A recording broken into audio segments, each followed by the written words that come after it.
చిట్టి చీమ కథ. ఒక చిన్న చీమ పేరు చిట్టి. చిట్టి ఎంతో చురుగ్గా ఉంటుంది. ప్రతిరోజు చిట్టి తన చెల్లెలతో కలిసి తేన్లు, పండ్లు తినే వస్తువులు తీసుకువచ్చి తన గూడు దగ్గర వదిలేది. చిట్టి ఏ పని చేయాలన్నా చాలా శ్రద్ధగా చేసేది.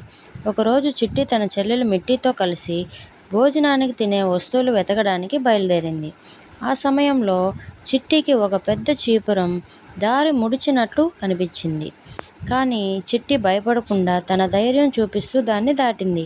మిట్టి మాత్రం వెనక నుండి చూసి భయపడుతూ ఉండిపోయింది. చిట్టి వెనుకకు తిరిగి మిట్టిని దగ్గరకు తీసుకొని, నిజమైన ధైర్యం అంటే భయానికి సమాధానంగా నడుచుకోవడమే. మనం ఎప్పుడూ కష్టపడి పనిచేసి నమ్మకంగా ఉంటే ఎలాంటి ప్రమాదం కూడా మనల్ని ఏం చెయ్యలేదు అని చెప్పింది. మిట్టి కూడా ఆ మాట విని ధైర్యం తెచ్చుకొని చిట్టితో పాటు ప్రయాణం చేసింది. ఆ రోజు పండ్లు, తేన్లు సంపాదించి గూడు దగ్గరికి తీసుకొచ్చారు. ఆ రోజు నుంచి మిట్టి కూడా ధైర్యంగా ఉండడానికి ప్రయత్నించింది.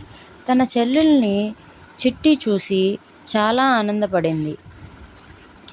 భయం మన జీవితంలో ఒక సాధారణమైన విషయం, కానీ ధైర్యంగా ఉండడం వల్ల ఎటువంటి ప్రమాదం వచ్చినా మనం దాన్ని ఎదుర్కోగలం.